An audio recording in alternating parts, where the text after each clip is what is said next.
Hello everyone. तो कैसे हो आप? तो मैं चिंतन देसाई आप सबका बहुत बहुत स्वागत करता हूं हमारी ये फिजिक्स चैनल में। तो चलिए बच्चों, आगे बढ़ते हैं नेक्स्ट क्वेश्चन की ओर। Question number 5.10। A body of mass 0.40 kg moving initially with a constant speed of 10 metre पर second to the north is subject to a constant force of 8 newton directed towards the south for 30 second.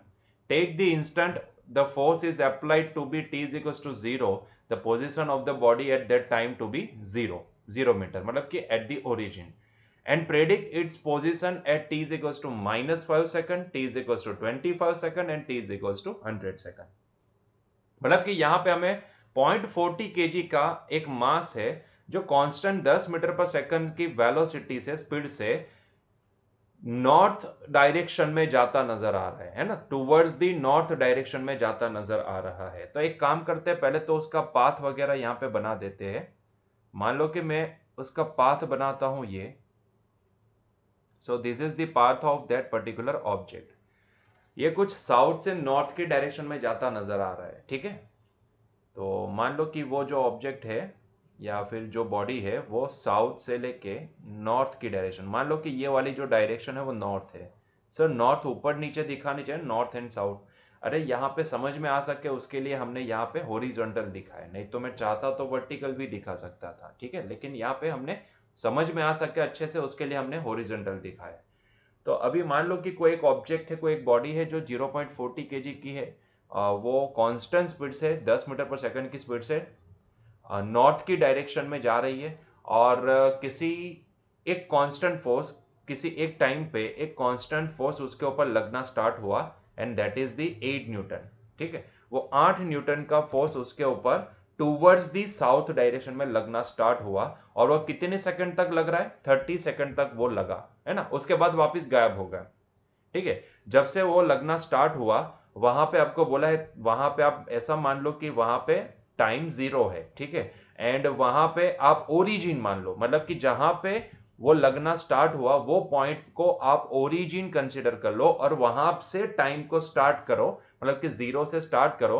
तो वो force लग रहा है 30 second तक, ठीक है, वो फोर्स लग रहा है 30 सेकंड तक, उसके बाद वो गायब हो रहा है। तो ऐसे केस में जहां से आपने ओरिजिन माना है उसके रिस्पेक्ट में भाई -5 सेकंड पे उसकी पोजीशन क्या होगी, 25 सेकंड पे उसकी पोजीशन क्या होगी, ना आफ्टर 100 सेकंड उसकी पोजीशन क्या होगी। तो इतनी चीजें निकालने को बोला गया है। ठीक है, तो मैं यहाँ पे ऐसा मान लेता हूं कि मान लो, क्योंकि ओरिजिन हमें मानना है कहां पे, जहां से फोर्स लगना स्टार्ट हुआ वहां पे। उससे पहले क्या हो रहा था? उससे पहले वो कांस्टेंट स्पीड से मूव कर रहा था, ठीक है।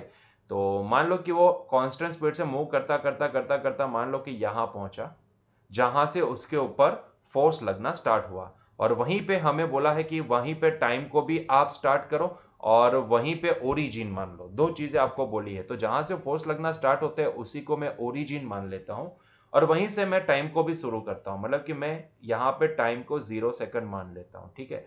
और यहां से सारी कहानी स्टार्ट होती है, ऐसा अज्यूम कर लो। तो ये 0 सेकंड हमने यहाँ पे मान लिया। और फोर्स कौन सी डायरेक्शन में लग रहा है? टुवर्ड्स दी साउथ, मतलब कि उसको जो भी फोर्स लगेगा वो ये डायरेक्शन में लगेगा, है ना। फोर्स यहां से ये डायरेक्शन, मतलब कि अभी फिलहाल फोर्स लगना स्टार्ट हुआ, तब उसकी वेलोसिटी कितनी है? तब उसकी वेलोसिटी है 10 मीटर पर सेकंड, ठीक है, 10 मीटर पर सेकंड। मतलब कि उससे पहले क्या थी? यहां से यहां तक जो भी, जहां से वो आया है हमें नहीं पता है, लेकिन वो कांस्टेंट स्पीड लेके आता है। मतलब कि यहां पे कितनी होगी? 10, यहां पे कितनी? 10, यहां पे कितनी? 10, यहां पे कितनी? 10, यहां पे कितनी? 10।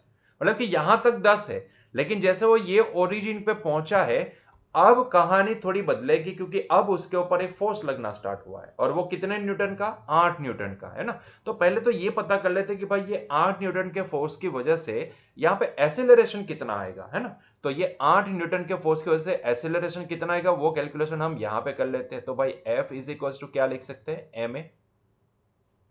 तो इसका मतलब ये होता है कि भाई A इज इक्वल टू मैं क्या लिख सकता हूं? F/m। फोर्स कितना दिया गया है यहाँ पे? 8 न्यूटन।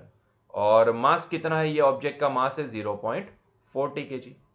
तो आप खुद समझ सकते हो यहां पे एसिलरेशन कितना निकलेगा। तो 8 डिवाइड बाई 0.40, है ना। तो ये हो जाएगा कुछ 20। 8 डिवाइड बाई 0.40, ये हो जाएगा कुछ 20, मतलब कि ये 20 मीटर पर सेकंड का एसिलरेशन आएगा। सेकंड स्क्वायर का एक्सेलरेशन आएगा। मतलब कि जहां से फोर्स लगना स्टार्ट हुआ ना, अल्टीमेटली वो 20 मीटर पर सेकंड स्क्वायर का एक्सेलरेशन दे रहा है ना। क्लियर हुआ? लेकिन वो अपोजिट डायरेक्शन में है। और आप समझो कि ये जो एक्सेलरेशन है वो इतना कम नहीं है, बहुत ज्यादा एक्सेलरेशन है। देखो पर सेकंड ये 20 मीटर पर सेकंड की वेलोसिटी चेंज कर रहा है, और वो भी मोशन के अपोजिट डायरेक्शन में। मतलब कि ये ऑब्जेक्ट तुरंत बाद यहां से अभी, क्योंकि उसकी 10 मीटर पर सेकंड अभी वेलोसिटी है और उसके ऊपर फोर्स लगना स्टार्ट हुआ, फोर्स लगने के कारण तुरंत बाद उसकी वेलोसिटी कम होकर वापस वो रिवर्स डायरेक्शन में जाना स्टार्ट कर देगा, है ना। तो ऐसे कुछ उसकी मोशन हो जाएगी। और ये फोर्स कहां तक लग रहा है? 30 सेकंड तक। मतलब कि 30 सेकंड तक उसको ये एक्सेलरेशन लगेगा। उसके बाद वापस वो फोर्स गायब, मतलब कि एक्सेलरेशन गायब। ठीक है, तो उसके बाद 30 सेकंड बाद होगा क्या पता है? 30 सेकंड तक उसकी वेलोसिटी अपोजिट डायरेक्शन में जितनी इंक्रीज हुई है, उसके बाद वो कांस्टेंट हो जाएगी। क्योंकि उसके बाद 30 सेकंड बाद वो फोर्स लगना बंद हो गया, मतलब कि एक्सेलरेशन लगना बंद हो गया, मतलब कि उसके बाद उसकी वेलोसिटी कांस्टेंट हो जाएगी। ठीक है, लेकिन 30 सेकंड तक तो उसकी वेलोसिटी चेंज होगी, और वो भी अपोजिट डायरेक्शन में। अभी फिलहाल वो जा रहा है ये डायरेक्शन में और एक्सेलरेशन लग रहा है ये डायरेक्शन में, तो पहले तो उसकी वेलोसिटी जीरो होगी, जीरो होने के बाद वापस वो रिवर्स डायरेक्शन में मोशन करना स्टार्ट कर देगा। ठीक है, तो ऐसी कुछ कहानी बनेगी। तो पहला क्वेश्चन क्या पूछा है यहाँ पे? पहला क्वेश्चन ये पूछा है कि भाई at T is equal to -5 second उसकी पोजीशन क्या होगी। तो भाई T is equal to -5 second, आप बोलोगे कि सर टाइम कभी नेगेटिव नहीं होता है, यहाँ पे तो टाइम नेगेटिव पूछा है। भाई इसका मतलब ये होता है कि जहां से आपने टाइम स्टार्ट किया है ना, उससे पहले 5 सेकंड पहले, उससे 5 सेकंड पहले उसकी पोजीशन क्या होगी, है ना, वो आपको निकालने को बोला गया। तो इसको ना इस तरीके से देखो कि जहां से आपने t इज इक्वल टू 0, मतलब कि आपने कुछ तो क्लॉक सेट की होगी ना।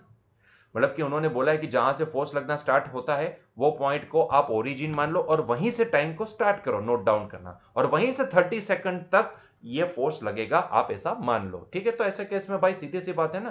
तो इसका मतलब क्या होता है? -5 सेकंड का मतलब ये होता है कि भाई जहां से हमने हमारी स्टॉप वॉच स्टार्ट की, उससे पहले 5 सेकंड पहले वो कहां था, वो आपको निकालने को बोला गया है। तो मुझे तो इतना समझ में आता है कि उससे पहले वो भाई साहब ना कांस्टेंट वेलोसिटी से मोशन कर रहे थे, है ना। तो उससे पहले आप एक काम करो ना भाई, क्योंकि उससे पहले मान लो कि वो यहां पे है, मान लो उससे पहले वो यहां पे है, तो तब भी उसकी वेलोसिटी कितनी हुई होगी? 10 मीटर पर सेकंड, है ना। 10 मीटर उतनी ही होगी ना, क्योंकि फोर्स तो यहां से लग रहा है, ये पोजीशन से लग रहा है। उससे पहले तो वो कांस्टेंट वेलोसिटी से मूव कर रहा है ना।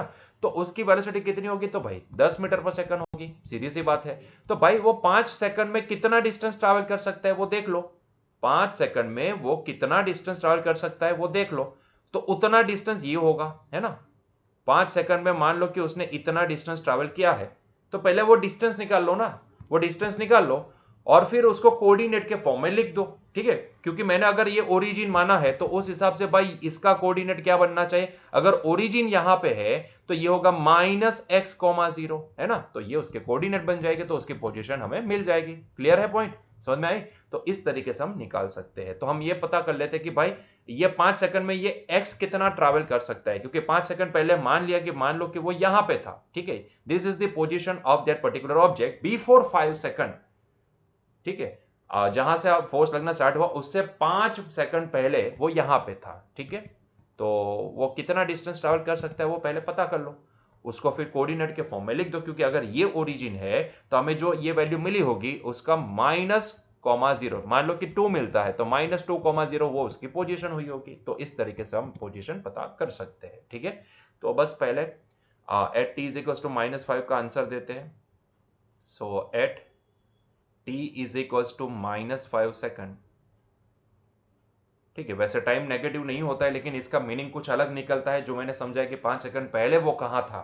ठीक है, वो आपको पता करना है। इसका मतलब बेसिकली ये निकलता है। ठीक है, तो at T is equal to -5 second. देखो यहां से पहले जहां भी होगा वहां पे वो कांस्टेंट वेलोसिटी वाली मोशन करेगा, है ना। तो कांस्टेंट वेलोसिटी वाली मोशन करेगा तो भाई मैं इतना समझता हूं, तो x इज इक्वल टू क्या होता है? v/t, सीधा फॉर्मूला कांस्टेंट वेलोसिटी वाले, नहीं नहीं नहीं नहीं नहीं नहीं, हमने गलत फॉर्मूला अप्लाई किया। v is equal to x/t, तो आप x is equal to v into T लिख सकते हो, है ना, v इंटू टी। और वो वेलोसिटी उसकी कांस्टेंट वेलोसिटी होगी, और टाइम कितना? 5, तो कितना हुआ होगा ये? 50 मीटर, है ना।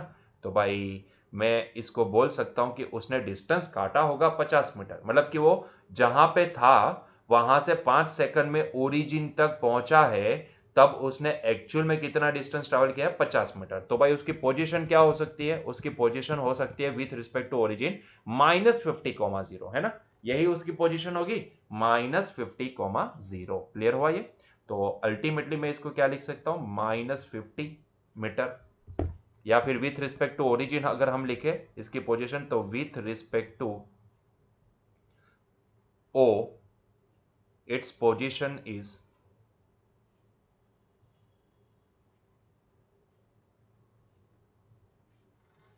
-50 मीटर, है ना? मतलब कि वो ओरिजिन से -50 मीटर आगे, मतलब कि ये साइड पे होगा, ये साइड पे होगा, है ना, 5 सेकंड पहले। क्लियर हुआ ये? तो इसका आंसर हमने दे दिया। अभी दूसरा क्वेश्चन, भाई आफ्टर 25 सेकंड क्या? आफ्टर 25 सेकंड मतलब कि जहां से अभी अभी यहां से ओरिजिन से गिनो, तो क्योंकि ये पॉजिटिव टाइम दिया गया है ना, तो at T is equal to 25 second क्या होगा, तो वो भी पता कर लेते हैं। तो at T is equals to 25 second, पहले तो ये देख लो कि क्या ये 25 सेकंड है ना, वो 30 सेकंड से कम है ना, क्योंकि यहाँ पे एक्चुअल में ये फोर्स जो भी लग रहा है, और जो फोर्स लग रहा है उसकी वजह से जो एसिलरेशन आ रहा है, वो एसिलरेशन सिर्फ 30 सेकंड तक लगेगा, उसके बाद नहीं, है ना? तो सिर्फ 30 सेकंड तक लगेगा। तो ये 25 इज लेस देन 30 है, मतलब कि 25 सेकंड तक ये एसिलरेशन लगने वाला है। मतलब कि मैं यहां से लेके ओरिजिन से लेके जहां से मैंने टाइम को स्टार्ट किया है, वहां से लेके 25 सेकंड तक जो भी हुआ होगा वो कांस्टेंट एसिलरेशन वाली मोशन होगी, है ना? कांस्टेंट एसिलरेशन वाली मोशन होगी, है ना? क्योंकि 30 सेकंड तक एसिलरेशन लगेगा, फोर्स लगेगा, तो एसिलरेशन होगा ही होगा। और ये तो सिर्फ 25 सेकंड बोला है, तो 25 सेकंड तक उसकी जो मोशन हुई होगी वो कांस्टेंट एसिलरेशन वाली मोशन होगी। तो ये है हमारा एसिलरेशन, क्योंकि हमने देखा कि यहाँ पे जो एसिलरेशन लगेगा वो मोशन के अपोजिट लगेगा, तो इसीलिए मुझे यहाँ पे वो डिस्टेंस निकालना, मतलब कि वो पोजीशन निकालने, तो सीधा मैं वही सेकंड नंबर वाला फॉर्मूला यूज कर लेता हूं। मान लो कि ये पोजीशन जो भी है उसकी वो x25 है, और उसका फॉर्मूला मैं क्या लिखूंगा? v0t plus half A T square, है ना? यही फॉर्मूला, क्योंकि ये कांस्टेंट एसिलरेशन वाली मोशन होगी, 25 सेकंड तक तो एसिलरेशन लगने वाला है, 30 सेकंड तक लगने वाला है, तो 25 सेकंड तक तो लगेगा ही लगेगा, है ना? तो इसीलिए ये कांस्टेंट एसिलरेशन वाली मोशन होगी। और उसमें भी आप देखो, ये एसिलरेशन जो भी है वो एसिलरेट नहीं करेगा, वो डी एसिलरेट करेगा, मतलब कि वो रिटार्डेशन वाला केस है। मतलब कि अल्टीमेटली ये तो सिर्फ मैंने फॉर्मूला लिखा, अल्टीमेटली जब भी मैं सारी वैल्यू प्लेस करूं, तो ये एसिलरेशन मुझे क्या लिखना पड़ेगा? नेगेटिव लिखना पड़ेगा। समझ में आ रहा है? ये नेगेटिव लिखना पड़ेगा। तो v0 जब यहां से t 0 समय पे उसने जर्नी स्टार्ट की, तब उसके पास इनिशियल वेलोसिटी कितनी है? 10 मीटर पर सेकंड। यही है हमारी 10 मीटर पर सेकंड। जब उसके ऊपर फोर्स लगना स्टार्ट हुआ, तब उसके पास वेलोसिटी कितनी है? 10 मीटर पर सेकंड। तो वैल्यू सारी प्लेस करते जाओ। v0 की वैल्यू है 10, t इज इक्वल टू कितना लिखना है हमें? 25 प्लस 1/2। अच्छा, एसिलरेशन वो तो रिटार्डेशन है, मतलब कि -20। जिस डायरेक्शन में मोशन में है उसके अपोजिट डायरेक्शन में एसिलरेशन है, इसलिए -20 इंटू 25 का स्क्वायर। तो ये कुछ हो जाएगा 250, ये माइनस ये हो जाएगा 10, और ये 25 का स्क्वायर कितना होता है? 625 होता है ना? तो ये हो जाएगा 250 -6250। ठीक है? तो 250 -6250। ठीक है? क्लियर हुआ ये पॉइंट?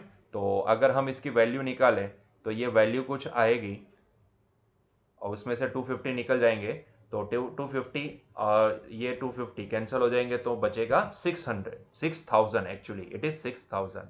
ठीक है? तो ये -6000 मीटर। ठीक है? मतलब कि उसकी पोजीशन क्या होगी? उसकी पोजीशन 25 सेकंड पे उसकी पोजीशन -6000 मीटर होगी। अगर मैं लिखना चाहूं तो इसको मैं -6 किलोमीटर भी लिख सकता हूं, है ना? -6 किलोमीटर। तो 25 सेकंड पे उसकी पोजीशन क्या हुई होगी? -6 किलोमीटर। ये जो सारी पोजीशन मिल रही है ना, विथ रिस्पेक्ट टू ओरिजिन मिल रही है, मतलब कि ये कहना चाहता है कि आफ्टर 25 सेकंड, मतलब कि जब भी ये टाइम यहां से जीरो से स्टार्ट किया और ये रिटार्डेशन लग रहा है, तो उसकी वजह से वो ऑब्जेक्ट कुछ ऐसी मोशन करेगा, यहां से तुरंत चेंज, और ये पीछे जाएगा साउथ की डायरेक्शन में, आगे बढ़ेगा आगे बढ़ेगा आगे बढ़ेगा। 25 सेकंड जब भी हुई होगी, तब वो मान लो कि यहां पे पहुंचा है, ये वाली पोजीशन पे है, तो ऐसे केस में वो ओरिजिन से कितना दूर है, 6 किलोमीटर दूर है, लेकिन क्योंकि हम नेगेटिव एक्स एक्सिस पे हम पोजीशन दिखा रहे हैं, इसलिए हम इसको क्या लिखेंगे, इसके कोऑर्डिनेट अगर मैं लिखूं तो -6 किलोमीटर, 0, तो इसीलिए ये नेगेटिव -6 किलोमीटर आया। क्लियर हुआ ये पॉइंट? तो इस तरीके से पोजीशन दिखाई जाती है ना। क्लियर है ये पॉइंट? ठीक है, चलो बहुत ही बढ़िया। तो आगे बढ़े क्या, तो ये 25 सेकंड का तो काम हो गया, इसका आंसर हमने दे दिया। ठीक है, अभी नेक्स्ट 100 सेकंड। अभी 100 सेकंड की बातें करते हैं, तो भाई यहां पे थोड़ा चेंज आएगा। 100 सेकंड है ना, 100 सेकंड के लिए आपको पहले तो ये देखना पड़ेगा कि भाई यहां पे ये जो एक्सेलरेशन है ना, वो सिर्फ 30 सेकंड तक लगेगा, उसके बाद वो एक्सेलरेशन गायब हो जाएगा, क्योंकि फोर्स ही नहीं लगेगा तो एक्सेलरेशन क्यों लगे, सीधी सी बात है। तो हमें अल्टीमेटली यहाँ पे जो 100 सेकंड का जो ये हमें निकालना है ना, कि 100 सेकंड पे उसकी पोजीशन क्या हुई होगी, लेट्स से कि वो x100 होगा, तो ऐसे केस में हमें उसको डिवाइड करना पड़ेगा दो अलग अलग पार्ट में। पहले तो 30 सेकंड में उसकी पोजीशन क्या होगी वो पता करनी होगी, और उसके बाद 70 सेकंड के लिए उसकी पोजीशन क्या हुई होगी, 30 से लेके 70 के लिए उसकी पोजीशन क्या हुई होगी। सो फ्रॉम 30 टू 70, ठीक है, ये उसकी पोजीशन क्या हुई होगी, तो वो हमें पता करना है। समझ में आ रहा है? क्योंकि 30 सेकंड तक वो कांस्टेंट एक्सीलरेशन वाली मोशन करेगा, और आफ्टर 30 सेकंड फोर्स गायब, मतलब कि एक्सीलरेशन गायब, मतलब कि 30 सेकंड बाद वापस उसकी वेलोसिटी क्या हो जाएगी, कांस्टेंट हो जाएगी, है ना। तो उसके बाद 30 सेकंड के बाद वो कांस्टेंट एक्सीलरेशन वाली नहीं, कांस्टेंट वेलोसिटी वाली मोशन करेगा, मतलब कि 30 सेकंड तक जो उसकी वेलोसिटी इंक्रीज होते होते हुई होगी, ठीक है, लेट्स से कि वो उसकी वेलोसिटी इंक्रीज होते होते 30 सेकंड तक उसकी वेलोसिटी इंक्रीज होते होते v30 हो गई, तो अभी वही v30 को कंटिन्यू रख के वो आगे बढ़ेगा कांस्टेंट वेलोसिटी से, क्योंकि तब उसके बाद एक्सीलरेशन लगना बंद हो जाएगा। तो पहले तो मुझे यहां पे ये पता करना पड़ेगा कि भाई 30 सेकंड तक उसकी वेलोसिटी इंक्रीज होते होते कितनी हुई होगी, है ना, वो पहले पता करना पड़ेगा। तो मान लो कि at 30 second, at t is equals to 30 second, it's velocity या स्पीड बोलना, स्पीड बोल दो, its speed is let's say v30, and ये v30 क्या होगी, तो हमें पता है फॉर्मूला कौन सा लगाएंगे, फाइनल पहला नंबर वाला फॉर्मूला, क्योंकि 30 सेकंड तक तो ये कांस्टेंट एक्सीलरेशन वाली मोशन है। तो v30 is equals to v0 plus at, है ना, ये फॉर्मूला है। लेकिन यहां पे हमें पता है कि ये एक्सेलरेशन का काम नहीं करेगा, डी एक्सेलरेशन का काम करेगा, अपोजिट डायरेक्शन में है। इनिशियल हमारे पास 10 मीटर पर सेकंड है, तो सारी वैल्यू आप यहां पे प्लेस कर दो, तो ये हो जाएगा 10, एक्सेलरेशन की वैल्यू हम माइनस प्लेस करेंगे, दैट इज -20 इंटू 30, ठीक है। तो ये कुछ निकल के आएगा 10 माइनस 600, मतलब कि ये आंसर हमारे पास आएगा -590 मीटर पर सेकंड, ठीक है। तो 30 सेकंड तक उसकी वेलोसिटी इंक्रीज होते होते कितनी हो चुकी होगी, -590, ठीक है। इसका इंटरप्रिटेशन क्या होता है पता है, इसका इंटरप्रिटेशन ये होता है कि भाई जब भी उसकी वेलोसिटी, मतलब कि पॉजिटिव डायरेक्शन है, ये हमने पॉजिटिव मानी है ना, तो ये पॉजिटिव डायरेक्शन और ये नेगेटिव डायरेक्शन है ना। तो भाई जब भी उसके ऊपर फोर्स लगना स्टार्ट हुआ ना, तब उसके पास +10 मीटर पर सेकंड की वेलोसिटी थी। लेकिन आफ्टर 30 सेकंड जब फोर्स लगना बंद हुआ, ठीक है, फोर्स लगना जब बंद हुआ तब हमने देखा, तब उसके पास वेलोसिटी कितनी आ गई थी, -590 मीटर पर सेकंड। मतलब कि डायरेक्शन, एक तो वेलोसिटी की चेंज हो गई थी उसकी, और वो भी अपोजिट डायरेक्शन में, जिस डायरेक्शन में वो मोशन कर रहा था जब उसके ऊपर फोर्स लगना स्टार्ट हुआ, वो डायरेक्शन तो चेंज हुई, लेकिन वो अपोजिट डायरेक्शन में भी वेलोसिटी इंक्रीज होते होते होते होते 30 सेकंड तक कितनी इंक्रीज हो गई, 590 हो गई, है ना। मतलब कि अब उसके पास आफ्टर 30 सेकंड उसके पास जो भी वेलोसिटी है वो ये डायरेक्शन की है, और वो भी कितनी है, 590 मीटर पर सेकंड है ना। वो कहां होगा वो हमें नहीं पता है, वो पोजीशन तो हमें निकालनी है, लेकिन हमें इतना तो पता चल गया कि एट 30 सेकंड उसके पास वेलोसिटी कितनी हुई होगी, इंक्रीज होते होते होते होते नेगेटिव डायरेक्शन में 590 हुई होगी, है ना। और उसमें भी भाई उसके बाद क्या हो रहा है, आफ्टर 30 सेकंड तो एक्सीलरेशन गायब, फोर्स गायब, मतलब कि एक्सीलरेशन गायब, मतलब कि इतनी ही वेलोसिटी उसकी कंटिन्यू रहेगी, है ना। क्लियर हुआ ये पॉइंट, इतनी ही वेलोसिटी कंटिन्यू रहेगी। तो भाई क्या मैं यहां पे पहले तो x30 निकाल लूं, मतलब कि पहली 30 सेकंड तब उसकी पोजीशन क्या, तो पहली 30 सेकंड तक उसकी पोजीशन अगर निकालेंगे, क्योंकि पहले 30 सेकंड तक तो उसको एक्सीलरेशन वाली मोशन होगी, तो वहां पे फॉर्मूला यूज करेंगे ये वाला, कांस्टेंट एक्सीलरेशन वाला, है ना। तो x30 इज इक्वल टू, मैं फॉर्मूला लगाऊंगा v0t प्लस वही ½ at स्क्वायर, ठीक है। So it is nothing but equal to 10 into T कितना भाई, यहाँ पे 30 सेकंड प्लस 1/2 एसिलरेशन रिटार्डेशन का काम करेगा, इसलिए माइनस प्लेस करेंगे, -20 इंटू 30 का स्क्वायर। ठीक है, चलो तो ये हो जाएगा 300, ये -10 इंटू ये 900। ठीक है, चलो तो ये 9000 हो जाएगा। तो 300 माइनस ये 9000, मतलब कि अल्टीमेटली अगर हमें लिखना है तो हम इसको 7000 लिख सकते हैं। ठीक है, तो बस वही लिखेंगे। तो ये माइनस नहीं, 300 निकालना है, 3000 नहीं निकालना है। तो ये हो जाएगा 3000, सॉरी 300 माइनस 9000। ठीक है, तो ये आ, हो जाएगा 8700 समथिंग, है ना। ये हो जाएगा 800 माइनस 8700 मीटर। ठीक है, अभी तो इसको मीटर में ही लिखेंगे। तो एक्चुअल में 30 सेकंड तक, पहली 30 सेकंड में उसकी जो पोजीशन होगी वो -8.7 किलोमीटर होगी फ्रॉम दी ओरिजिन, मतलब कि ओरिजिन से 30 सेकंड पे वो यहां से ये डायरेक्शन में कहीं 8.7 किलोमीटर पे होगा, है ना। उसके बाद क्या हुआ, उसके बाद उसकी जो मोशन हुई वो कांस्टेंट वेलोसिटी वाली हो गई। तो हमें तो टोटल 100 सेकंड तक निकलना है ना। तो उसके बाद वाली जो मोशन है, मतलब कि ये वाली जो डिस्टेंस है वो कांस्टेंट वेलोसिटी वाली मोशन है ना। तो अगर मुझे ये निकालना है कि x from 30 to 70 second, total total हमें भाई यहां पे क्या करना है, टोटल हमें भाई यहां पे देखोगे तो हमें 100 सेकंड के लिए टोटल डिस्टेंस पोजीशन निकालनी है ना। तो उसके बाद 30 सेकंड के बाद जो भी कहानी बनी अप टू 70 सेकंड तक, मतलब कि इसको मैं 30 से 70 नहीं लिखूंगा, एक्चुअली 30 से 100 लिखना पड़ेगा।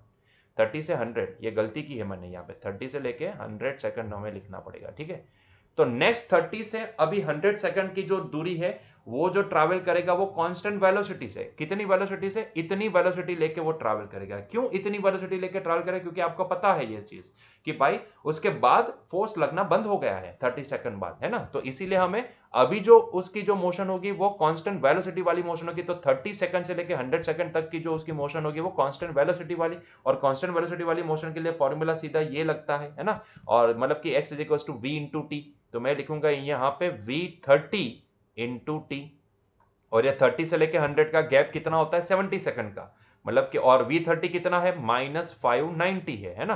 तो मतलब कि इसको -590 मल्टीप्लाई बाय क्या करना पड़ेगा, 70 करना पड़ेगा। क्लियर है ये पॉइंट। ठीक है, तो ये हो जाएगा 590 मल्टीप्लाई बाय 70। तो 590 मल्टीप्लाई बाय 70 करेंगे तो हमारे पास 41300 आएगा, मतलब कि ये -41300 मीटर आएगा, 41,300 मीटर आएगा। ठीक है, तो ये आई वैल्यू 30 से लेके 100 सेकंड की। हमें टोटल निकालना है तो हमें इन दोनों को ऐड करना पड़ेगा, मतलब कि 100 सेकंड पे position is nothing but equal to 30 second पे पोजीशन प्लस 30 से लेके 70 सेकंड, सॉरी 100 सेकंड तक जो उसने डिस्टेंस ट्रैवल किया है वो दोनों को ऐड करना पड़ेगा। वैसे दोनों नेगेटिव है तो दोनों ऐड भी हो जाएंगे। तो 8700 प्लस यहाँ पे 41,000, प्लस नहीं माइनस है, -41,300। ठीक है, इन दोनों को ऐड करोगे तो ये हो जाएगा 42 एंड 8, मतलब कि 50, मतलब कि -50,000 मीटर। और अगर मैं इसको किलोमीटर में लिखना चाहूं तो 100 सेकंड पे वो -50 किलोमीटर हम लिख सकते हैं, -50 किलोमीटर की पोजीशन पे होगा वो। मतलब कि हम ये बोल सकते हैं कि एट 100 सेकंड उसकी पोजीशन ओरिजिन से ये वाली साइड पे कहीं -50,0 होगी, है ना, किलोमीटर में। -50, ये ऑटो सेव का बहुत बड़ा प्रॉब्लम है यहाँ पे ये के अंदर। -50 किलोमीटर 0 पोजीशन होगी ओरिजिन के रिस्पेक्ट में। ठीक है, क्लियर हुआ, ये ऐसा कहना चाहता है। Clear point. ठीक है, so from the origin its location should be -50 kilometre in the south direction, ऐसा हम यहाँ पे लिख सकते हैं। क्लियर। ठीक है, चलो आगे बढ़े क्या नेक्स्ट क्वेश्चन की ओर। Question number 5.11. A truck starts from a rest and accelerates uniformly at 2 meter per second square. At t is equals to 10 second, a stone is dropped by the person standing on the top of a truck which is 6 meter high from the ground. Then what are the velocity and acceleration of the stone at t is equals to 11 second? Neglect the air resistance. मतलब कि आपको यहां पे ये बोला है कि भाई मान लो कि एक ट्रक है, मान लो यहां पे एक ट्रक है, और हम इसको ड्रॉ भी कर लेते हैं कि मान लो कि दिस इज द ट्रक,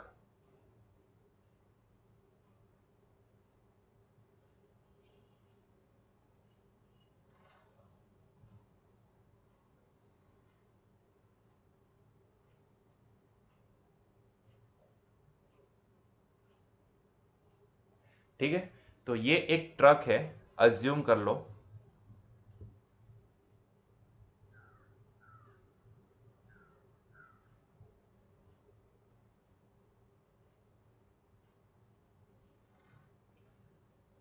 ठीक है। तो ये एक ट्रक है और कोई भाई साहब यहां पे खड़े हैं,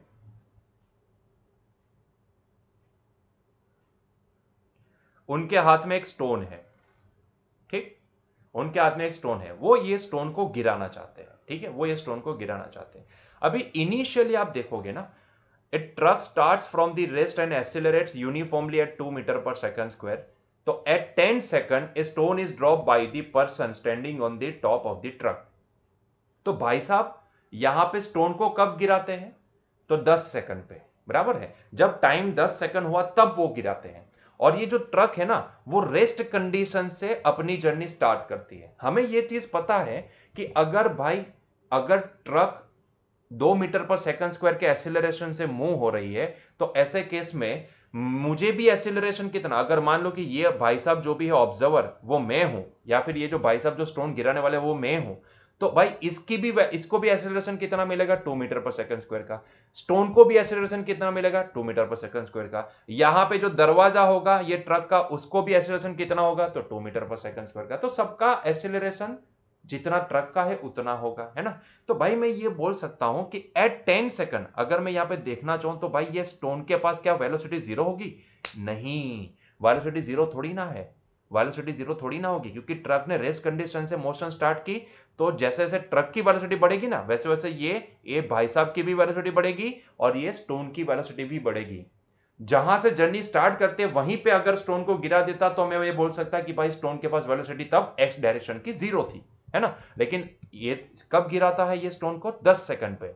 और 10 सेकंड में भाई ये ट्रक ने ऑलरेडी एक्स डायरेक्शन में कुछ वेलोसिटी गेन कर ली होगी, तो उतनी वेलोसिटी स्टोन के पास भी आई होगी, उतनी वेलोसिटी ये भाई साहब के पास भी आई होगी। तो पहले तो ये पता करेंगे कि एट 10 सेकंड ये स्टोन के पास एक्स डायरेक्शन में, जिस डायरेक्शन में ट्रक की मोशन है उस डायरेक्शन में वेलोसिटी कितनी है, पहले तो वो पता करेंगे, है ना। समझ में आ रही है बात? यस और नो? क्योंकि ये ट्रक ऑलरेडी 2 मीटर पर सेकंड स्क्वायर के एक्सेलरेशन से जा रहा है।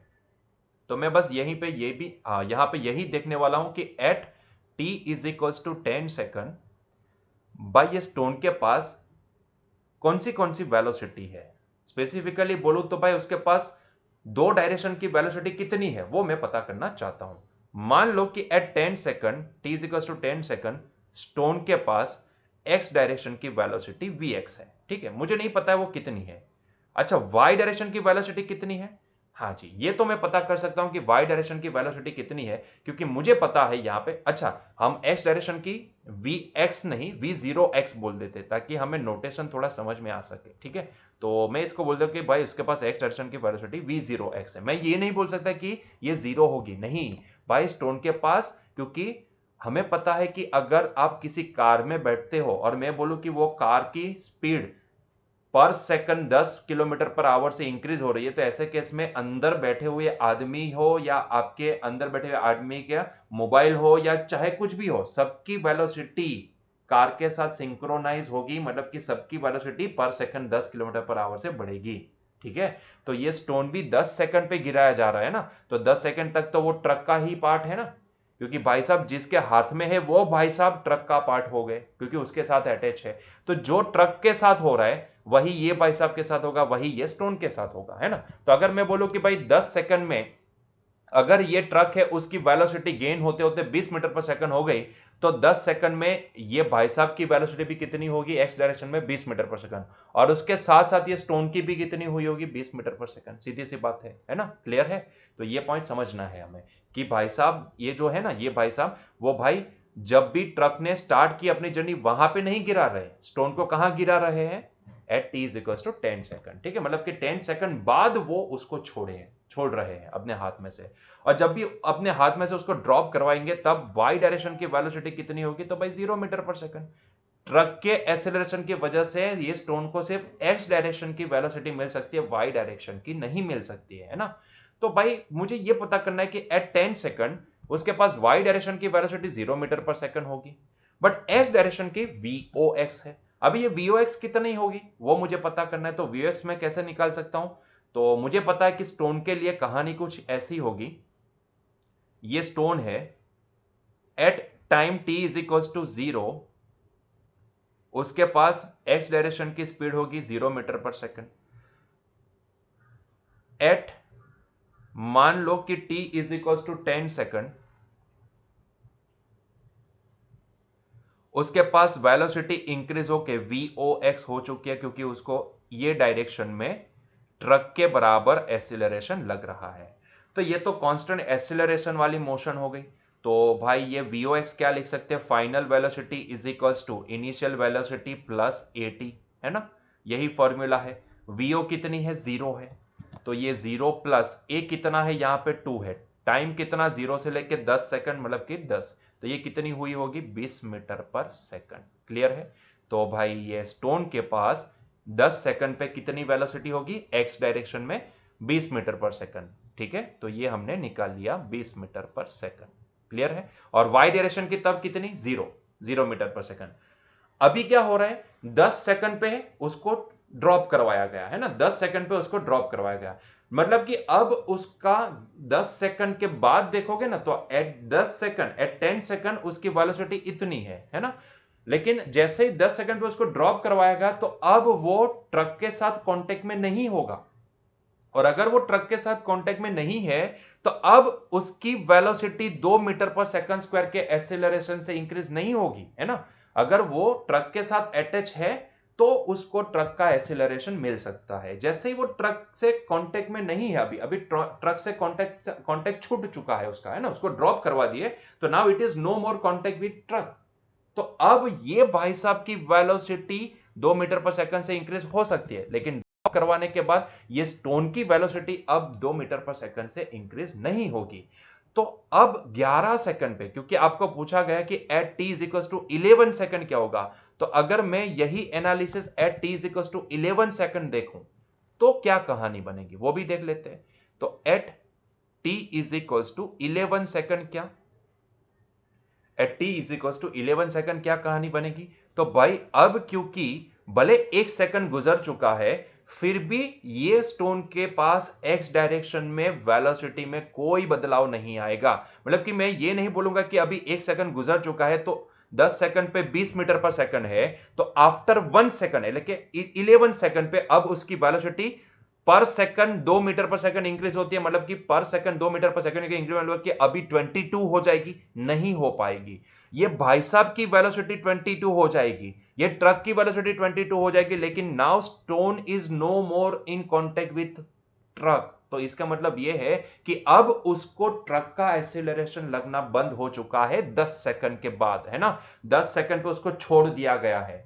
So now it is no more contact in contact with truck. तो इसका मतलब यह होता है कि now it's X directional velocity will remain constant, मतलब कि VOX 11 सेकंड पे भी उसकी वेलोसिटी कितनी है, VOX के बराबर ही होगी, है ना। मान लो कि अभी मैं इसको 11 सेकंड पे उसके पास वेलोसिटी VX बोल दूं, तो ये VOX एंड VX दोनों सेम ही रहेंगे, there is no any change.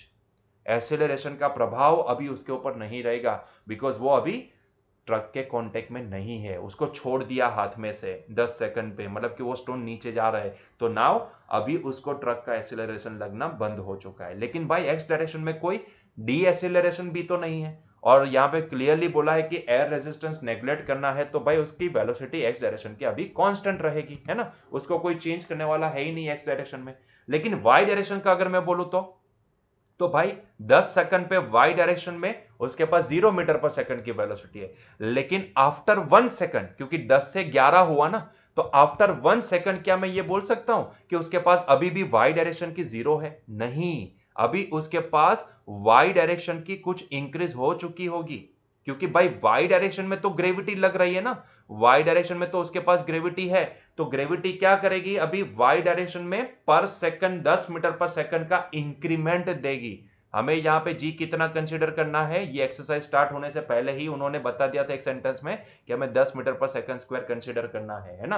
तो भाई 10 से लेके 11 सेकंड होना मतलब कि एक सेकंड का इंटरवल, और वो एक सेकंड के इंटरवल में भले एक्स डायरेक्शन की वेलोसिटी में कोई बदलाव ना आए, लेकिन वाई डायरेक्शन की वेलोसिटी में तो बदलाव आएगा, है ना।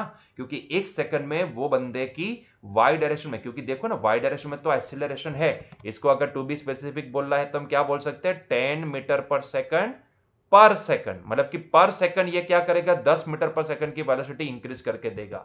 तो 10 से 11 सेकंड हुई, मतलब कि यहां पे एक सेकंड का इंटरवल खत्म हुआ, मतलब कि 10 सेकंड पे अगर मान लो कि उसके पास वाई डायरेक्शन की 0 है, तो नाउ एट द 11 सेकंड, एक सेकंड के बाद उसके पास कितनी हुई होगी, 10 मीटर पर सेकंड हुई होगी। तो now it is having the 10 metre पर सेकंड वेलोसिटी। क्लियर हुआ ये पॉइंट, ठीक है। लेकिन हम कैलकुलेट करके निकालेंगे, हमें यहां से समझ में तो आ गया कि हाँ एक सेकंड में 10 का इंक्रीमेंट, मतलब कि आफ्टर 1 सेकंड 10 से 11 हुई, तो एट 11 सेकंड एक सेकंड गुजर चुकी है, तो एक सेकंड में उसकी वाई डायरेक्शन की वेलोसिटी इंक्रीज होकर कितनी हुई होगी, 10, 0 से 10 हुई होगी, है ना। लेकिन हम उसको निकालेंगे, हम उसको कैलकुलेट करेंगे, क्योंकि एनसीईआरटी में हमें वो कैलकुलेट करना पड़ता है, भले आपको यहां से समझ में आ चुका है, फिर भी we have to calculate it, ठीक है। तो ये V Y is equals to, मैं इसको लिखूंगा V zero Y plus G T, यही तो हमारा फॉर्मूला है कांस्टेंट एक्सीलरेशन वाली वाई डायरेक्शन की मोशन का। वी वाई मतलब कि at 11 second velocity, V zero Y मतलब कि एट 10 सेकंड उसकी वेलोसिटी, है ना। तो V Y is equals to ये हो जाएगी 0 प्लस जी इंटू जी कितना 10, है ना, जी कितना 10, और टी कितना, तो भाई 10 से लेके 11 सेकंड, मतलब कि एक सेकंड का इंटरवल, एक सेकंड का इंटरवल मतलब कि टी इज इक्वल टू मुझे 1 सेकंड लिखना पड़ेगा, है ना। तो ये हो जाएगा 10 मीटर पर सेकंड, जो हमने कैलकुलेट कर लिया, तो ये हो गई वी वाई। क्लियर है।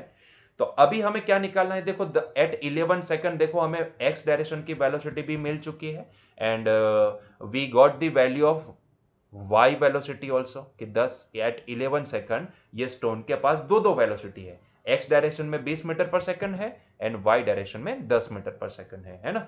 तो भाई नेट वेलोसिटी कितनी निकलेगी, क्योंकि वेलोसिटी तो एक वेक्टर कंपोनेंट होती है ना, ये एक वेक्टर कंपोनेंट होती है। तो भाई अभी हालत ये है कि 10 सेकंड उसके पास दोनों वेलोसिटी है, ये एक्स डायरेक्शन की जो 20 मीटर पर सेकंड है, एंड ये वाई डायरेक्शन की जो 10 मीटर पर सेकंड है। तो इन दोनों का रिजल्टेंट जाएगा कुछ यहां पे, so this will be the V net. तो ये वी नेट कितनी होगी, V net can be written as, लगाओ हमारा वही वाला फॉर्मूला वेक्टर वाला, तो V net is equal to under root में क्या आ जाएगा, V net is equal to under root में एक्स डायरेक्शन की वेलोसिटी का स्क्वायर प्लस वाई डायरेक्शन की वेलोसिटी का स्क्वायर। ये कितना हो जाएगा, 2 का स्क्वायर 20 का, मतलब ये 400 और ये 100, तो टोटल कितना आएगा, ये 500 आएंगे, है ना। अंडर रूट 500 आ जाएगा। क्लियर है भाई ये।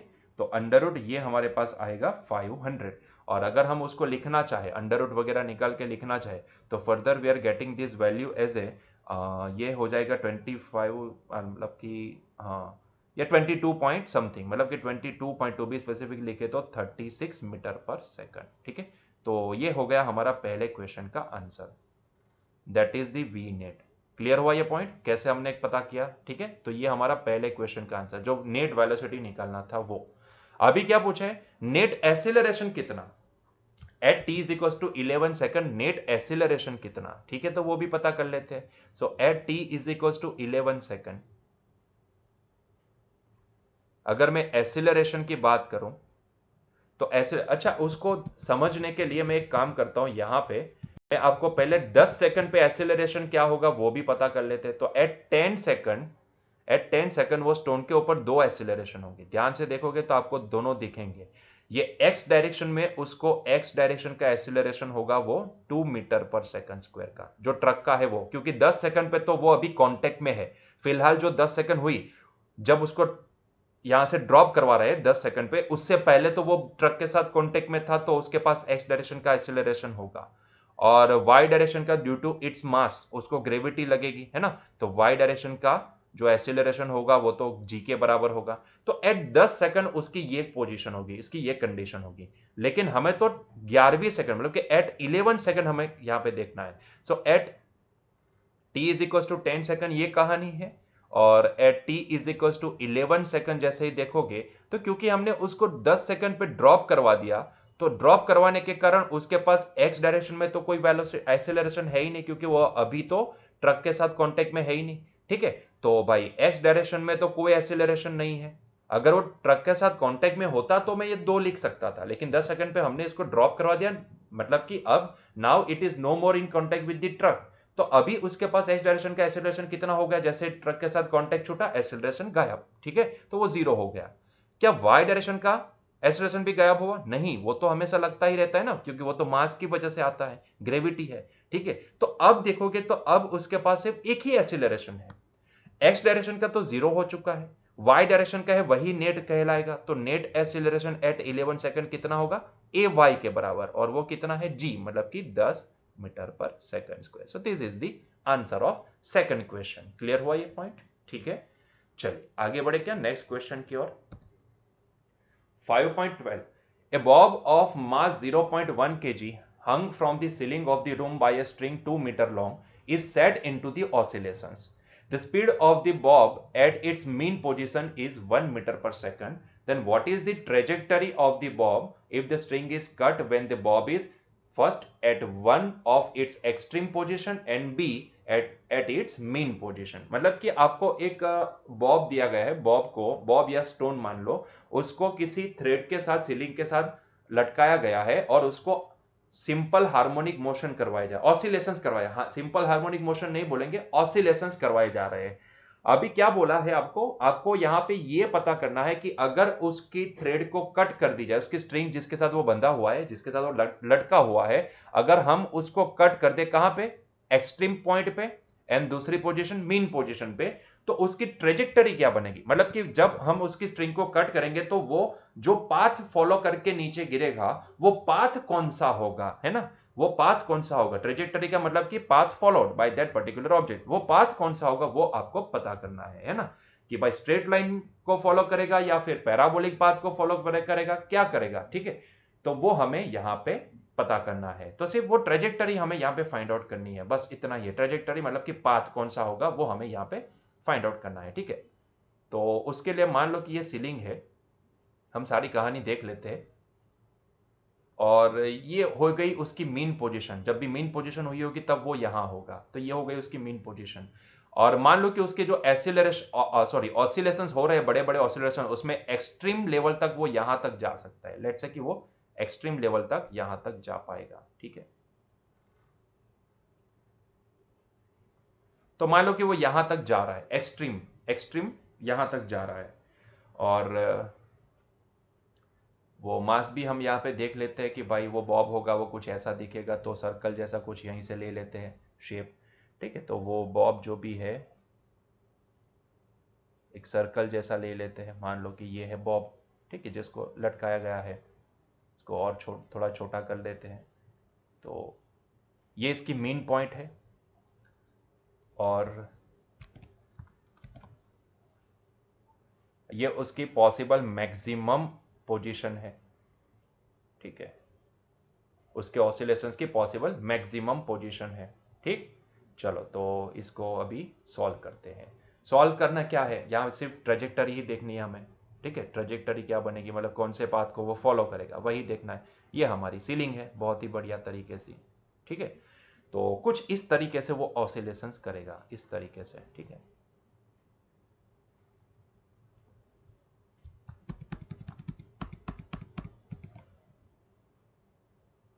आप समझ सकते हो कुछ इस तरीके से ऑसिलेशंस करेगा। ठीक है, सिमिलरली ऐसे आगे बढ़ेगा। ठीक है, यहां से यहां गया, फिर वापस यहां से यहां, फिर वापस यहां, तो इस तरीके से उसके ऑसिलेशंस होते जाएंगे। ठीक है, हमें सिर्फ दो पोजीशन पे देखना है कि दो पोजीशन पे अगर उसकी थ्रेड को कट कर दिया जाए तो उसकी हालत क्या होगी, मतलब कि वो कौन से पाथ को फॉलो करेगा, वो हमें सिर्फ यहां पे पता करना है।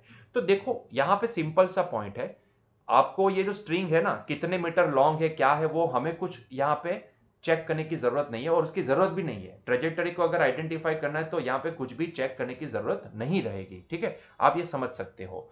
तो यहाँ पे आप ये समझो पहले तो कि ये समझो आपको क्या बोला गया था, speed of the bob at its mean position is 1 meter पर सेकंड। ये उसकी मीन पोजीशन है, इसको बोला जाता है मीन पोजीशन, ठीक है, मीन पोजीशन। ये हो गई इसकी एक्सट्रीम, मतलब कि यहां से आगे वो नहीं जा पाएगा, यहां से आगे वो नहीं जा पाएगा, तो ये हो गई एक्सट्रीम पोजीशन। आगे क्यों नहीं जा पाएगा? आगे इसलिए नहीं जा पाएगा क्योंकि उसकी वेलोसिटी जीरो हो गई है ना। उसकी वेलोसिटी कौन सी वाली, एक्स डायरेक्शन की वेलोसिटी जीरो हो गई, इसलिए वो आगे नहीं जा पा रहा है। तो अगर उसकी वेलोसिटी जीरो हो चुकी है, या फिर आप इसको बोलो टेंजेंशियल वेलोसिटी उसकी जीरो हो चुकी है, वीटी जीरो हो चुकी है, टेंजेंशियल वेलोसिटी जीरो हो चुकी है, सो इन दैट केस आप समझ सकते हो कि अब उसके पास सिर्फ एक ही वेलोसिटी, क्योंकि इसके पास खुद का भी तो मास है, इसके पास खुद का भी तो मास है, तो इसकी वजह से उसको ग्रेविटी लगेगी, है ना। तो अगर सोचो कि अगर मैं यहां से ये स्ट्रिंग को कट कर देता हूं, यहां से अगर मैं स्ट्रिंग को कट कर देता हूं, तो भाई उसके पास टेंजेंशियल डायरेक्शन में कोई वेलोसिटी है ही नहीं।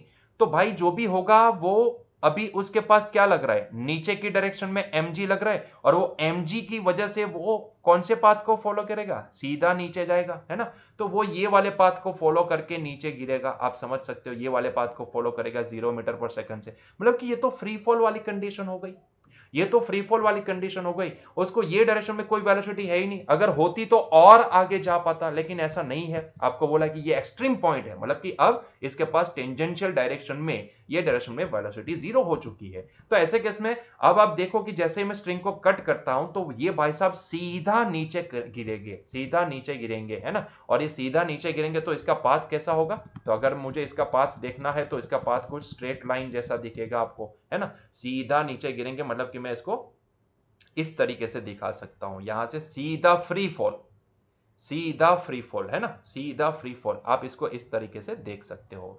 सो this will be the path. Start करेगा 0 मीटर पर सेकंड से, क्योंकि अभी उसको सिर्फ ग्रेविटी लगेगी, और फॉलो करेगा ये स्ट्रेट लाइन को, है ना। तो ये होगी इसकी ट्रेजेक्टरी। तो यहाँ पे ट्रेजेक्टरी क्या है इसकी, ट्रेजेक्टरी स्ट्रेट पाथ इन दी डाउनवर्ड डायरेक्शन, और गिरेंगे यहाँ पे, ठीक है। ये मान लो जमीन है तो यहाँ पे आके गिर जाएंगे, ठीक है। ये भाई साहब बॉब जो भी है वो, ठीक है, क्लियर है।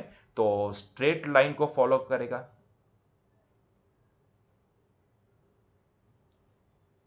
स्ट्रेट लाइन को फॉलो करेगा क्योंकि ये फ्री फॉल वाली कंडीशन होगी, फ्री फॉल वाली सिचुएशन बन जाएगी, है ना। इसलिए वो स्ट्रेट लाइन को फॉलो करेंगे और जमीन पे गिरेंगे। क्लियर है, क्लियर है, यहां की ट्रेजेक्टरी समझ में आ गई। अभी मान लो कि हम यहां पे उसकी स्ट्रिंग को कट नहीं करते और मान लो यहां पे स्ट्रिंग को कट करते, मतलब कि ये भाई साहब यहां गए एक्सट्रीम पॉइंट से वापस यहां पे आए ऑसिलेट करते हुए, ऑसिलेशंस की वजह से, और यहां पे आए और यहां पे उसके पास मीन पोजीशन पे टेंजेंशियल डायरेक्शन की वेलोसिटी अब जीरो नहीं है, आपको दी गई है, दैट इज 1 मीटर पर सेकंड, ठीक है। तो ये उसकी कहानी है। तो उसके पास अभी ये टेंजेंशियल डायरेक्शन में वेलोसिटी है, उसके साथ साथ देखोगे तो नीचे की डायरेक्शन में उसको क्या कोई वेलोसिटी दिखेगी, अभी तो फिलहाल 0 मीटर पर सेकंड है, लेकिन मैं इतना बोल सकता हूं कि उसको नीचे की डायरेक्शन में ग्रेविटी लगेगी। तो अगर मैं यहां से स्ट्रिंग को कट कर देता हूं तो आप समझ सकते हो कि जैसे मैं यहां पे स्ट्रिंग को कट करूंगा तो अब इसका पाथ कैसा बनेगा। तो अब इसका पाथ आप समझ सकते हो कि भाई अब इसका पाथ, क्योंकि उसको ये डायरेक्शन में वेलोसिटी है, ये डायरेक्शन में नहीं है, वाई डायरेक्शन में नहीं है, एक्स डायरेक्शन में है, वाई डायरेक्शन में नहीं है, लेकिन वाई डायरेक्शन में एक्सीलरेशन है जो धीरे धीरे उसकी वाई डायरेक्शन की वेलोसिटी को बढ़ाता जाएगा। तो भाई साहब इसका पाथ कैसा बनेगा, इसका पाथ ऐसा बनेगा, मतलब कि प्रोजेक्टाइल मोशन वाला पाथ बनेगा, है ना, प्रोजेक्टाइल मोशन वाला पाथ बनेगा। तो this is the trajectory of that object. अगर हम मेन पॉइंट से इसको डिसकनेक्ट करते, मेन पॉइंट से हम इसको गिराते हैं, मतलब कि स्ट्रिंग को कट करते हैं, तो तब उसके पास एक्स डायरेक्शन की वेलोसिटी ऑलरेडी होगी एंड वाई डायरेक्शन की नहीं होगी, लेकिन ग्रेविटी की वजह से वाई डायरेक्शन में धीरे धीरे एवरी सेकंड वेलोसिटी इंक्रीज होती जाएगी। सो now it will follow the parabolic path, क्योंकि हमें पता है कि दो डायरेक्शन की वेलोसिटी की वजह से उसका जो भी पाथ बनेगा वो प्रोजेक्टाइल मोशन जैसा आएगा, तो हम इसको बोलेंगे पैराबोलिक पाथ, ठीक है। तो उसकी ट्रेजेक्टरी क्या बनेगी, पैराबोलिक पाथ,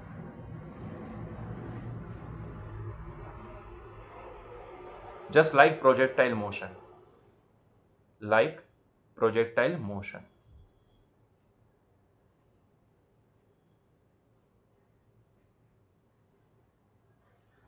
है ना, क्लियर हुआ ये पॉइंट, ठीक है। तो ये कहानी बनेगी, तो हमें सिर्फ यही फाइंड आउट करने को बोला था कि उसकी ट्रेजेक्टरी क्या होगी। तो ये हो गया हमारा ए का आंसर और ये हो गया हमारा बी क्वेश्चन का आंसर, ठीक है, क्लियर। चलो आगे बढ़े क्या नेक्स्ट क्वेश्चन की ओर। क्वेश्चन नंबर 5.13, देखो यहां पे क्या बोला गया है, a man of mass 70 kg stands on A weighing scale in the lift which is moving upward with a uniform speed of 10 meter per second, downward with a uniform acceleration of 5 meter per second square, upward with a uniform acceleration of 5 meter per second square, what would be the reading on the scale in each case। and D question क्या पूछा है, what would be the reading if lift mechanism failed and it hurtled down freely under the gravity। मतलब कि मान लो कि किसी ने वो जिस थ्रेड के साथ वो कनेक्टेड होती है, टेंशन वाला जो वायर होता है जिसके साथ कनेक्ट है, उस वायर को कट कर दिया, तो ऐसे केस में लिफ्ट फ्री फॉल करेगी। तो ऐसे केस में उसका मास कितना होगा, है ना, वो मैन जो अंदर खड़ा है वो लिफ्ट के अंदर, उसका मास कितना यहाँ पे वेइंग मशीन शो करेगा, वो आपको पता लगाना है। देखो ये वाले क्वेश्चन को आप दो तरीके से सॉल्व कर सकते हो, एक होता है शूडो फोर्स एंड दूसरा होता है बाहर से ऑब्जर्वेशन। देखो एक चीज दिमाग में फिट कर लो, जो फ्रेम यहां पे मोशन में है उसी फ्रेम के अंदर आप चले जाते हो और वहां से आप ये सारी चीजें ऑब्जर्व करते हो, तो वहां पे आपको शूडो फोर्स लगाना पड़ेगा। क्योंकि हमने शूडो फोर्स यहां पे देखा नहीं है अब तक, इसीलिए मैं यहां पे क्या करूंगा, मैं वो फ्रेम में जाके ऑब्जर्व नहीं करूंगा, मैं ग्राउंड से सारी चीजें ऑब्जर्व करूंगा, ठीक है। तो मैं यहां पे इसका जो आंसर दूंगा वो आपको मैं यहां पे ग्राउंड से ऑब्जर्वेशन से जो मुझे आंसर मिलेगा वो मैं आपको प्रोवाइड करूंगा, ठीक है। पहले तो क्या ये पॉइंट समझ में आया, मैं कहां से इसको ऑब्जर्व करने वाला हूं, कहां से इसका आंसर देने वाला हूं, ठीक है, ये आपको समझना बहुत ही जरूरी होता है। दूसरी चीज भाई, यहां पे जो वेइंग मशीन है वो रीडिंग जो भी देगा वो कौन सा रीडिंग होगा। देखो अल्टीमेटली होता क्या है, जब भी आप वेइंग मशीन के ऊपर खड़े रहते हो ना, तो आपका एमजी जो भी होता है ना, वो एमजी वो वेइंग मशीन के ऊपर जाता है। मतलब कि वेइंग मशीन के अंदर जो सुई लगी होती है ना, जो चक्कर लगा होता है, जो घूमता है, जैसे आप खड़े रहते हो, अगर वो डिजिटल है तो सीधा आपको नंबर डिस्प्ले करेगा। लेकिन अगर आप वो डिजिटल नहीं है और वो एनालॉग वाला है, मतलब कि जिसमें सुई आती थी और एक चक्कर घूमता है, तो वो चक्कर वाला है, तो ऐसे केस में आप जितना एमजी लगाओगे ना उतना एमजी वो आपको शो करेगा। या फिर आप ऐसा समझ लो कि जो वेइंग मशीन आपको नॉर्मल देता है ना, नॉर्मल फोर्स रिएक्शन के तौर पे जो नॉर्मल देता है, बस वही रीडिंग वो शो करता है अपनी स्केल के ऊपर, है ना। तो ये अल्टीमेटली जो रीडिंग होता है ना, वो रीडिंग क्या होता है, रीडिंग इज न, जो हमें यहां पे पूछा गया है कि reading on the scale, reading on the scale is nothing but the value of reaction provided by that weighing machine. Simple सी बात बोलूं तो value of reaction force provided by that particular weighing scale, है ना। तो ये जो reading हमें बोला गया है वो रीडिंग अल्टीमेटली किसका रीडिंग होगा, वेइंग स्केल के द्वारा आपके ऊपर आने वाला जो भी आपको नॉर्मल फोर्स होगा ना, जो रिएक्शन वाला फोर्स होगा वही रीडिंग होगा, वही रीडिंग हमारा ये वेइंग मशीन शो करेगा, ठीक है। तो ये जानना बहुत ही जरूरी होता है कि भाई यहां पे वेइंग मशीन कौन सा फोर्स देगा, कौन सी रीडिंग आपको प्रोवाइड करेगा। तो वेइंग मशीन जो रीडिंग प्रोवाइड करता है वो अल्टीमेटली वेइंग मशीन के द्वारा आपके ऊपर आने वाले नॉर्मल फोर्स की रीडिंग होती है ना। तो ये पहले दिमाग में फिट करना जरूरी है, मतलब कि हमारे लिए ये जो रीडिंग होगा वो अल्टीमेटली नॉर्मल फोर्स की वैल्यू जो भी आएगी हर एक केस में वो हमारा रीडिंग होगा, है ना। तो यहां पे पहले तो मैं ये सेंटेंस लिख लेता हूं कि भाई यहां पे reading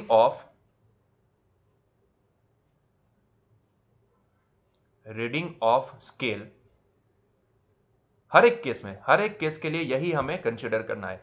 reading of scale is nothing but equal to, जो अल्टीमेटली हम ऐसा मानते हैं कि हमारा वेट मास होता है, लेकिन हमारे लिए वो क्या होगा, it is nothing but the magnitude of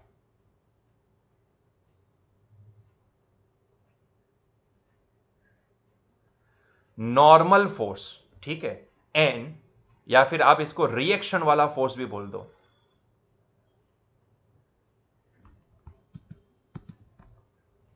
reaction of scale, ठीक है, रिएक्शन ऑफ स्केल, मतलब कि स्केल जो वेइंग स्केल है वो आपके ऊपर जो नॉर्मल लगाएगी ना वही होगा हमारा रीडिंग, ठीक है। तो नॉर्मल की वैल्यू एवरी टाइम आप कैलकुलेट करोगे वही हमारा रीडिंग हो जाएगा, ठीक है, वही हमें हमारा रीडिंग होगा। मतलब कि वो नॉर्मल तो लगाती है, लेकिन नॉर्मल जितना लगेगा उसके बराबर वो वहां पे स्केल को घुमा के आपको शो भी करेगी, है ना। तो ये आपको ध्यान में रखना है। तो हमें अल्टीमेटली क्या निकालना है, हर एक केस में ये नॉर्मल, ये स्केल आपको नॉर्मल कितना लगाएगा वो आपको देखना है, ठीक है। तो उसके लिए आपको ध्यान से देखना है। पहले तो पहली कंडीशन को देखते हैं, और उसके लिए मैं क्या करता हूं, यहाँ पे एक लिफ्ट वगैरह भी बना लेता हूं, ठीक है। मैं यहाँ पे एक लिफ्ट बना देता हूं, और लिफ्ट हम रेक्टेंगल लेंगे, यहाँ पे बनाते हैं रेक्टेंगल भी इसको। तो मान लो कि ये हमारी लिफ्ट है, ठीक, ये हमारी लिफ्ट है। मैं यहाँ पे यहीं पे ड्रॉ कर लेते हैं, चलो। तो ये हमारी लिफ्ट है, और नीचे वेइंग मशीन ऐसे लगा हुआ है। तो मान लो कि नीचे का जो वेइंग मशीन है वो कुछ ये है,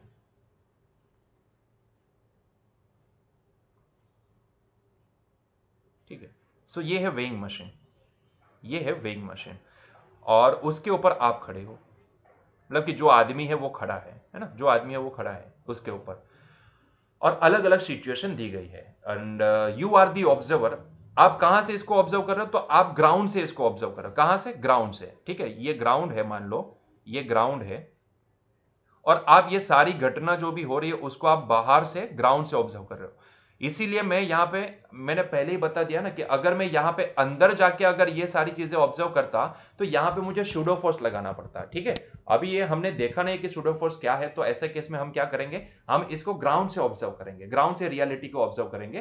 क्वेश्चन चाहे जो भी हो, सूडो फोर्स एक जस्ट setting.com है, एक ऐसा फोर्स है कि जो एनएलएम जहां पे नहीं लगता है वहां पे भी वो उसको लगा सकते हैं, ठीक है। मतलब कि जहां पे एनएलएम फेल हो जाता है, जहां पे वो आंसर नहीं दे पाता है, वहां पे आप सूडो फोर्स लगा के उसका आंसर ले पाते हो, ठीक है। तो उसके लिए आपको ये सूडो फोर्स लगाना होता है, लेकिन वो अभी नहीं समझेंगे। अभी के लिए हम जो समझते हैं उसी तरीके से इसको सॉल्व करने की कोशिश करेंगे, ठीक है।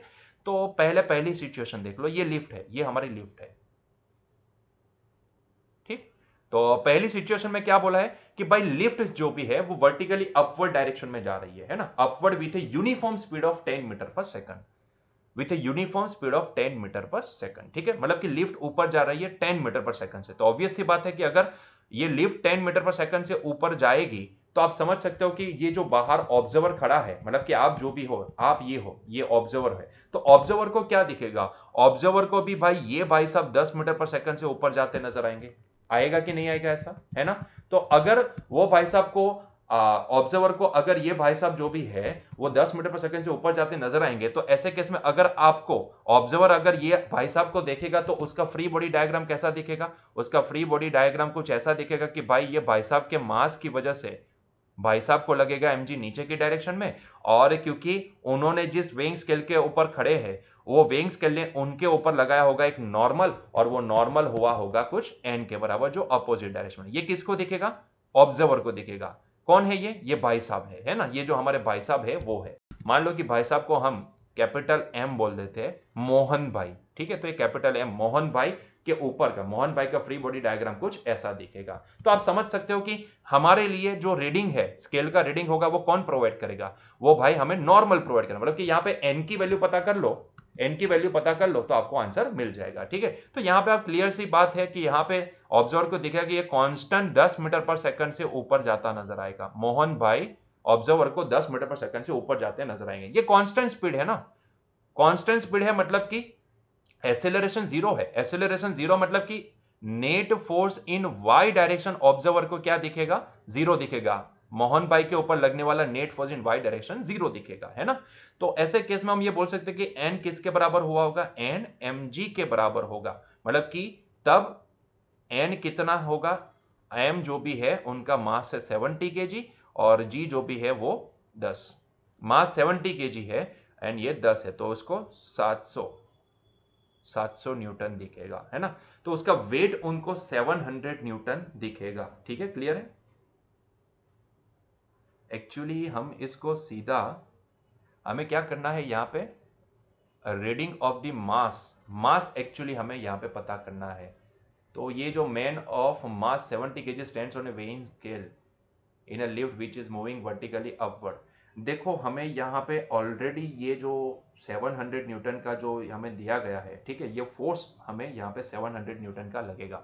मतलब कि उनका जो भी मास होगा वो 70 kg ही हमें वहां पे नजर आएगा, ठीक है, ये हम बोल सकते हैं। तो यही होगा नॉर्मल फोर्स जो भी शो करेगा वो, ठीक है। और अगर हम बोले कि उनका मास कितना नजर आएगा, तो उनका मास भाई इतना ही नजर आएगा, 70 केजी ही नजर आएगा, ठीक है। उनका मास अगर हम देखें तो रीडिंग जो भी प्रोवाइड करेगा वो 70 केजी ही प्रोवाइड करेगा, ठीक है। क्लियर है ये, ठीक है। चलो दूसरे सिचुएशन में क्या बोला है, दूसरे सिचुएशन में हमें यह बोला कि अगर मान लो कि ये डाउनवर्ड्स जाते हुए थे यूनिफॉर्म एक्सीलरेशन ऑफ 5 मीटर पर सेकंड स्क्वायर, मतलब कि अब लिफ्ट नीचे जा रही है कितने एक्सीलरेशन से, 5 मीटर पर सेकंड स्क्वायर के एक्सीलरेशन से। तो ये जो भाई ऑब्जर्वर है ना, वो जैसे ही मोहन भाई को देखेगा तो उसको क्या नजर आएगा, मोहन भाई नीचे आते नजर आएंगे। कितने एक्सीलरेशन से, तो भाई 5 मीटर पर सेकंड स्क्वायर के एक्सीलरेशन से नीचे नजर आएंगे, है ना, नीचे आते नजर आएंगे, क्योंकि लिफ्ट जितने एक्सीलरेशन से नीचे आएगी उतने ही एक्सीलरेशन से मोहन भाई भी नीचे नजर आएंगे, नीचे आते नजर आएंगे। और तब अगर फ्री बॉडी डायग्राम देखने जाएंगे तो उनको क्या लग रहा होगा, नीचे की डायरेक्शन में mg दिखेगा, और ये जो वेइंग स्केल है उसने उसको दिया गया, मोहन भाई को दिया होगा नॉर्मल, तो ये नॉर्मल ऊपर की डायरेक्शन में दिखेगा। ये है एक्सीलरेशन, है ना, ये है एक्सीलरेशन।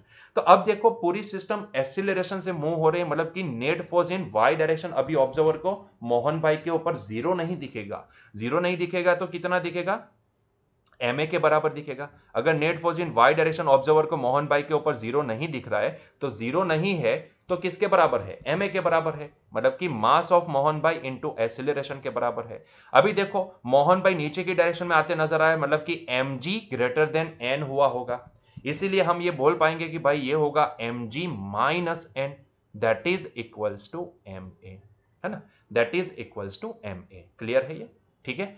तो अब यहां पे सारी वैल्यू प्लेस कर दो, तो ये m कितना है, यहां पे n है, m की वैल्यू है यहां पे 70, m की वैल्यू हमें यहां पे दी गई है दैट इज 70, ठीक है। तो ये हो जाएगा 70 इंटू जी, मतलब कि 10, n हमें निकालना है तो उसको राइट हैंड साइड पे ले जाते हैं, m यहां पे 70 इंटू एक्सीलरेशन कितना है 5, that is equals to normal, ठीक है, that is equals to normal force. और वो नॉर्मल फोर्स कितना होगा, ये 10, 70 को कॉमन ले लो तो 10 माइनस 5 5 होता है, तो ये हो जाएगा 350, है ना। तो ये नॉर्मल फोर्स कितना होगा, 350 न्यूटन का, मतलब कि ये भाई साहब का मास कितना दिखेगा अभी, 35 केजी दिखेगा, है ना, ये 35 केजी नजर आएगा। क्लियर हुआ ये पॉइंट, ठीक है। सिचुएशन सी में क्या नजर आएगा, देखो सिचुएशन सी में क्या नजर आएगा, तो सिचुएशन सी में upward with a uniform acceleration of 5 metre पर सेकंड स्क्वायर, मतलब अब जो लिफ्ट है वो 5 मीटर पर सेकंड स्क्वायर से ऊपर जा रही है। तो ये हो गए हमारे मोहन भाई। तो ऑब्जर्व जब भी मोहन भाई को देखेगा तो मोहन भाई उनको 5 मीटर पर सेकंड स्क्वायर से ऊपर जाते नजर आएंगे, है ना, ऊपर जाते नजर आएंगे। और वही कहानी कि नीचे mg, और जो वेइंग स्केल के ऊपर mg लगा तो वेइंग स्केल ने ऊपर लगाया होगा नॉर्मल, और हमें ये नॉर्मल निकालना है, हमें ये नॉर्मल निकालना है ना। तो ये क्या कैसे पता करेंगे, तो ऑब्जर्वर को मोहन भाई अभी क्या दिखेंगे, net force in X direction zero, sorry Y direction zero नहीं दिखेगा, मोहन भाई ऊपर जाते नजर आएंगे, और वो भी एक्सेलरेशन से। तो ऑब्जर्वर को दिखेगा कि मोहन भाई के ऊपर net force in Y direction zero नहीं है। अगर वो जीरो नहीं है तो किसके बराबर होगा, मोहन भाई का मास इंटू एक्सीलरेशन के बराबर हुआ होगा। और net force in Y direction ma के बराबर है, ऊपर की डायरेक्शन में जाते नजर आए, क्योंकि n ग्रेटर देन mg हुआ होगा। तब n ग्रेटर देन mg मतलब कि हम यहां पे ये लिख सकते हैं कि n minus mg that is equals to ma, है ना। तो यहां पे यही कहानी बनेगी, नॉर्मल कितना होगा, mg प्लस ma के बराबर। और यहां से अगर हम m को कॉमन ले लेते हैं तो m बाहर आ जाएगा, ये हो जाएगा g प्लस है, g है 10 और a है 5, तो ये 15, और ये मास कितना है, यहाँ पे मास है 5, तो ये टोटल हो जाएगा 750, है ना, ये टोटल हो जाएगा, आप समझ सकते हो, ये 750 नहीं 1050, सॉरी, ये 15 और ये 7 है, 70 केजी है। तो यहाँ पे वैल्यू प्लेस करोगे तो ये 70 मल्टीप्लाई बाई 15, 15 7 जा 105, तो ये हो जाएगा 1050 न्यूटन, ठीक है। तो इतना न्यूटन नॉर्मल लगेगा, तो मतलब कि अगर वेइंग स्केल के ऊपर आप उसका मास कैलकुलेट करोगे तो मास कितना दिखेगा उनका, तो 105 केजी, डिवाइड बाय 10 करते जाओ तो आपको दिख जाएगा 105 केजी, है ना। क्लियर है, चलो आगे बढ़ो। डी, क्वेश्चन डी में क्या बोला है, what would be the reading if the lift mechanism fail, मतलब कि मान लो कि डी सिचुएशन में लिफ्ट फेल हो जाती है, और मान लो कि उसकी जो रस्सी है वो ब्रेक हो जाती है, तो भाई मोहन भाई कहां जाएंगे? मोहन भाई पहले नीचे आएंगे, उसके बाद ऊपर जाएंगे, है ना? ऊपर तो जाएंगे ही, ऊपर तो जाएंगे, बचेंगे नहीं, ऊपर तो जाएंगे, लेकिन पहले नीचे आएंगे। लिफ्ट लिफ्ट पहले नीचे आएगी। तो लिफ्ट जब भी नीचे आएगी तब आप देखो क्या होगा, ऑब्जर्वर को क्या दिखेगा? अब मोहन भाई नीचे आते नजर आएंगे उनको, ऑब्जर्वर को बाहर से जो ग्राउंड से ऑब्जर्व करे उनको मोहन भाई नीचे नजर आएंगे, नीचे आते नजर आएंगे, लेकिन कितने एसिलरेशन से? जी एसिलरेशन से नीचे आते नजर आएंगे, मतलब कि 10 मीटर पर सेकंड स्क्वायर से नीचे आते नजर आएंगे। अभी देखो उनको लग रहा है एमजी नीचे, है ना? लग रहा है एमजी नीचे, और विंग्स के लिए उनको नॉर्मल ऊपर की डायरेक्शन में दिया होगा। तो वापिस ऑब्जर्वर को तो यही दिखेगा कि नेट फोर्स ऑन मोहन भाई इन वाई डायरेक्शन जीरो नहीं है। अगर वो जीरो नहीं है तो किसके बराबर होगा? जीरो नहीं है तो एम ए के बराबर होगा, और यहां पे एम ए एक्सेलरेशन कितना है? जी के बराबर है। देखो नेट फोर्स इन वाई नीचे नजर आ रहे, मतलब कि M G minus N that is equal to M G हुआ होगा, है ना? तो ये एम जी तो कैंसिल हो जाएंगे, तो नॉर्मल कितना? जीरो। नॉर्मल जीरो मतलब कि अगर उनको अपना मास कैलकुलेट करना है तो वेइंग स्केल के ऊपर उनका मास कितना दिखेगा? 0 kg दिखेगा, 0 kg दिखेगा। क्लियर हुआ? मतलब कि यस, जब भी लिफ्ट फेल हो जाएगी और ऐसे केस में लिफ्ट अगर नीचे आएगी, लिफ्ट अगर नीचे आएगी तो ऐसे केस में मोहन भाई मासलेस अपने आप को महसूस करेंगे, मासलेस महसूस करेंगे, है ना? क्लियर हुआ ये पॉइंट? ठीक है, क्लियर है? तो ये पूरा खेल हुआ हमारे ये क्वेश्चन का, ठीक है? एक्चुअली ये क्वेश्चन अगर आप सॉल्व करते हो, बाहर से सॉल्व करते हो, तो आपको इस तरीके से सॉल्व करना है ना? लेकिन अगर यही ऑब्जर्वर अगर अंदर चला जाता है, लिफ्ट के अंदर चला जाता है, मान लो कि यही ऑब्जर्वर लिफ्ट के अंदर जाए और यहां से ऑब्जर्व करे, तो कहानी थोड़ी चेंज होगी। देखो आंसर चेंज नहीं होंगे, आंसर तो यही रहेगा, लेकिन कहानी सॉल्व करने की जो कहानी है ना वो थोड़ी चेंज हो जाएगी, वहां पे स्यूडो फोर्स पिक्चर में लाना पड़ेगा, ठीक है? लेकिन उसको अभी नहीं देखेंगे, अभी हम इसको इसी तरीके से सॉल्व करेंगे, ठीक है? क्लियर है? तो बच्चों यहीं पे हमारा आज का लेक्चर बच्चों एंड करते हैं, मिलते हैं नेक्स्ट लेक्चर में। Till that enjoy your day, bye.